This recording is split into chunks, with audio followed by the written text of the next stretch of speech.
JcE&x Explores. I'm Charlotte, and behind the camera is Corey, and in this vlog we're going to explore Brussels. It's known for its waffles, its gorgeous chocolate, and being the capital of the European Union.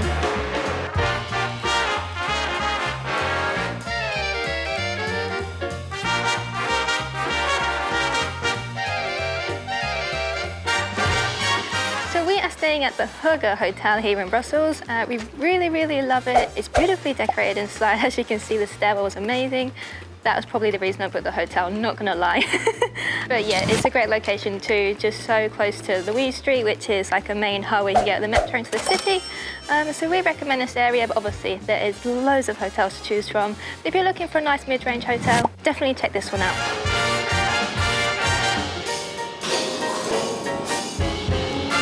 Coffee time. Now that place is an all plant-based place. They specialise in nut butter actually. And I had to try their praline mocha. Finding a plant-based mocha is a treat. Oh my god, that's so good. It's so good. That tastes like, you know, one of those seashell chocolates with the praline. Belgium is famous for its praline, and this is just another example of Belgium being so creative and making some praline tasty goodies. That is really delicious. I don't drink coffee because it gives me palpitations. But yeah, I could smash that as a decaf.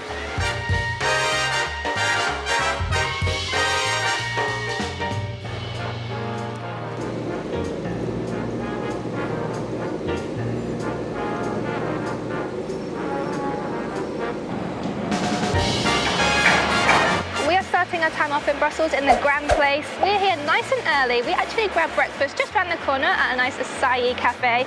Corey had a peanut butter latte. I think it's the first time we've ever had a peanut butter latte. It was very delicious. And we are off to meet a walking tour soon. One of the best places to discover a new city. If you've never been to the area, do a walking tour. They take you to the main spots, they tell you a lot of the history of the place. We love them. We're going to do a free one, and you just take what you think is worth at the end. The buildings here are so magnificent. On some of them you can actually see the dates that they were built. Looking around the 1690s is what I can see. So 17th century buildings just. There's a lot of gold, there's a lot of statues, a lot of people. It's very cool. Right? So let me use this word, a sandwich. Yes? How many parts does the sandwich have? Something we found out recently is that Brussels is home of the comic books, and one in particular, a very famous one, is Tintin. Look at this.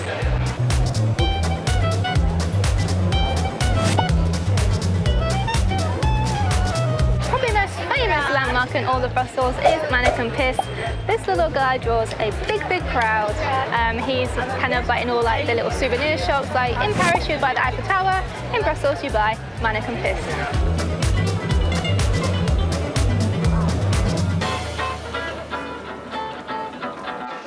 We are now at a very good viewpoint over Brussels. In front of me is the Palace of Justice, and behind me is the whole of the city, and you can see right down to the Atomium.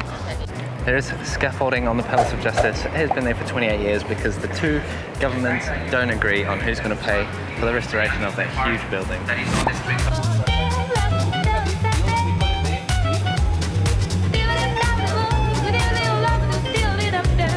Well, we have finished our walking tour. It's actually 2.5 hours long. It was really long. We'll link it in the description below if you'd like to join on that tour. It was very good. We learned so much. They took us to loads of the main places. Our tour guide was excellent, but with all of that walking has really built up our appetite. So we are going to go and have some waffles. When you're walking around Brussels, if you want to know where the centre of Brussels is, the Grand Place or Grande Place is that big tower there. That is Tower Hall. That's where we started the tour. And it's a pretty easy landmark to find. It sticks out above all the other buildings around it, so yeah, you can find your way back to the centre of Brussels when you need to. It is very hot today in Brussels, so we keep finding the shade and enjoying it. This is a lovely little garden actually, walking back to the Grand Place. Very beautiful. We have all flowers and nice landscaping, and we have these trees that are providing this wonderful shade. It's a very pretty street.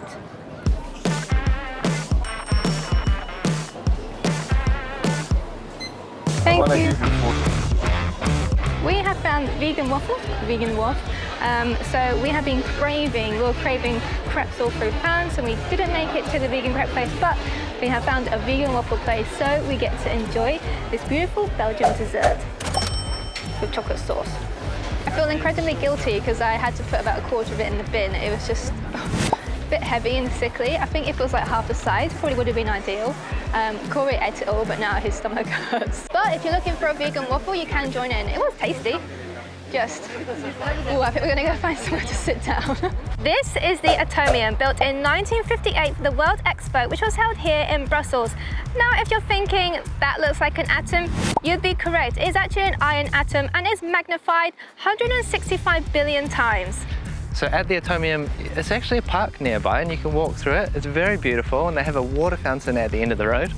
But leading up to the Atomium is this like lovely wildflower garden with these nice natural looking fence posts. Very authentic.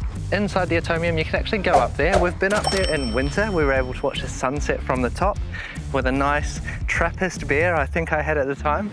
And it's very, very beautiful up there. But today they actually had a warning on their website because it is limited by the design constraints of it. It cannot really control the temperature inside too well. So it gets really, really hot. And when there's a heat wave going on in Europe at the moment, inside there, it's dangerously hot. So they said just, you know, fair warning, if you can't handle the heat, don't come in. They have exhibitions in some of the balls and then there's stairways and escalators connecting them. We're not gonna go in it today because it is so hot. But on the top there's a bar and a restaurant and then exhibitions throughout. So it's a cool thing to do, just maybe on not such a hot day.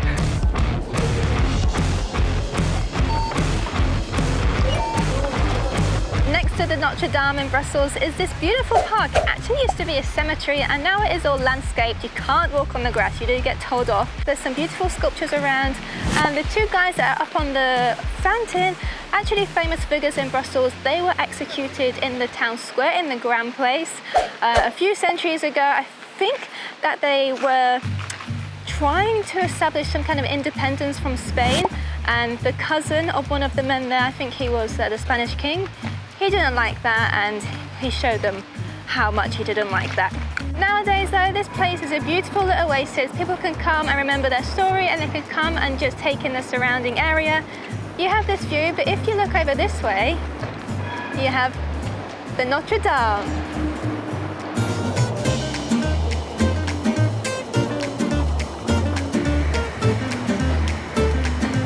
We have come for brunch and we have come to the Avocado Show. This place is obviously all about avocados. All of the dishes have avocados in them, but actually all a little bit different. So I've gone for a mango tango. It's mango and avocado on toast with a curry hummus. I'm very nervous. I love all those elements, but I'm not sure together. Corey's gone for a spirulina pancakes and we've gone for some cauliflower wings because we know we like cauliflower wings. I'm a bit nervous. I really want it to be yummy because I'm hungry. It's a cute cafe though, isn't it? It's a very cute cafe, yes. We've actually been to an all avocado cafe in Russia, so it's obviously a thing. Yeah. Isn't that so pretty? I love Petit food. Wasn't too much mango actually. I thought it was gonna be like heaps of mango, but actually I'm excited to try this. Corey's pancake stack is massive. I'm gonna go in. Okay, mango, curry hummus, avocado on toast. Peculiar, but very yummy. I really like it. So if you're picturing Brussels, you're probably picturing this place here, and that's the Grand Place. We learned a lot of things about this place today on our morning tour, and we learned that people like Victor Hugo stayed here, Karl Marx frequently visited the social club, and there's so much history in the buildings. The ones behind me were traditionally made of wood. They all burnt down, so they were all rebuilt in the 17th century. This is the town hall, and many people think that this is a newer building compared to the one in front of me. However, it's not. The one in front of me is made of cement, which gives it that darker look, makes it look a lot more Gothic and older, and this one is made of traditional stone, and that's why it looks more modern, but it's actually older.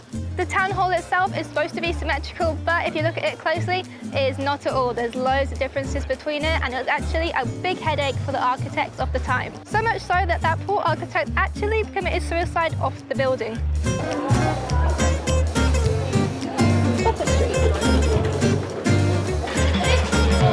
Belgium is obviously known for its beers, and there's an interesting reason for that. It's because back in the Middle Ages, they couldn't just drink water. It was actually like kind of dangerous. You'd get sick.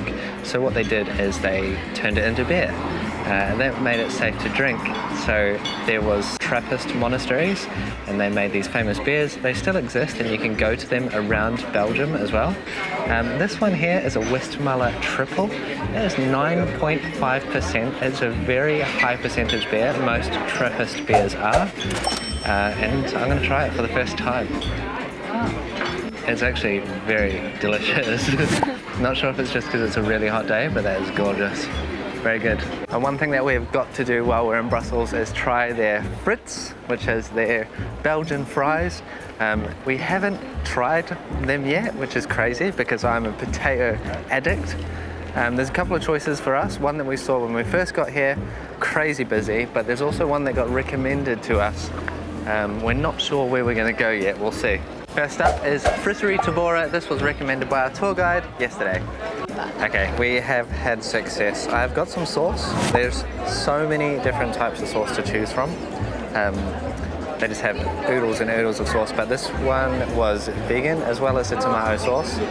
It's very busy in there. It's a very small little fritterie, but yeah, I guess that's a good sign. They're good chips. They're very good chips. Are they really? Yeah, they are good chips. The story goes that American soldiers who were stationed here in Belgium, they were eating these delicious fries, and because the Belgian people spoke French, they just called them French fries. So that is why everyone around the world thinks that they are French fries, especially one particular golden double-arched brand that we all know. But the origin of these is actually from the Spanish who discovered potatoes in the 15th and 16th century.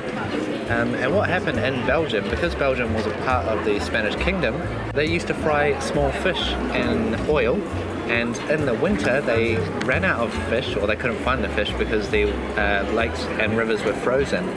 So they started frying potatoes, and today we have fries. So we're very thankful for frozen water. Good on you, Belgium. Round 2, and we have come to Fritland. It is just around the corner from Tabora, and this one was one that we saw a lot of people queuing outside. Once again, a good sign. So I've gone for a large portion and their tomato sauce because apparently they didn't have any other vegan sauces. I'm not the potato expert, Corey is, but I will help him taste test them. Every city we go to, we have to learn a new metro system, but Brussels is super easy. You simply tap on and tap off with your credit or debit card.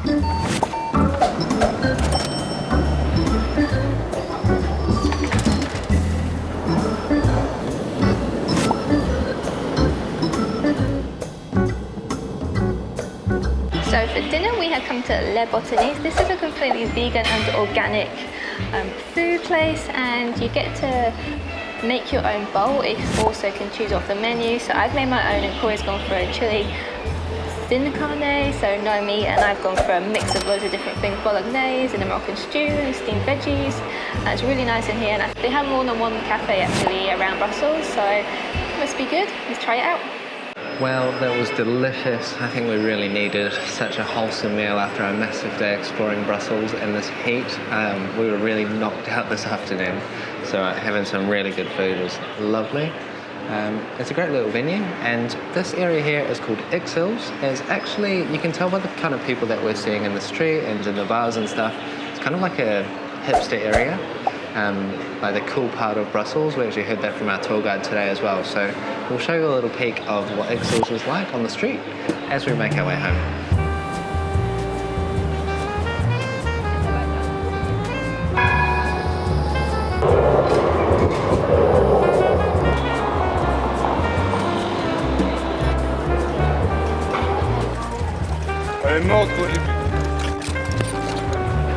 Walking home, we can see the Ferris wheel which we went past this morning on our tour, and it has a beautiful golden glow. It's nearly sunset, so we thought we can't miss this, so we decided to go and check out that fabulous view of the city at golden hour.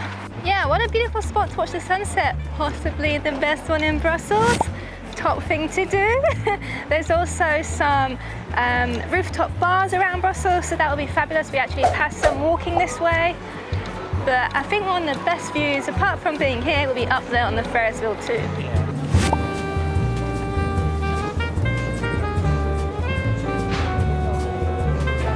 I don't know why I thought we were going to be the only ones here. Of course, this is packed.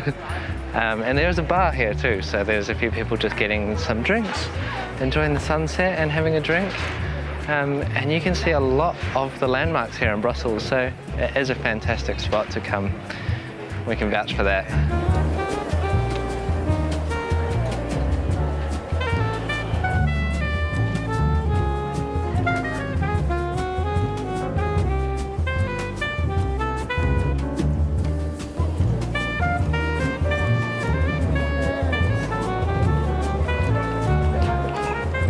Well guys, that's a wrap in the beautiful Brussels. If you enjoyed this video, please like and subscribe, and if you want to support us further, you can hit the join button. You become a member of this channel and it really helps us. Thanks so much again, and we'll see you next time.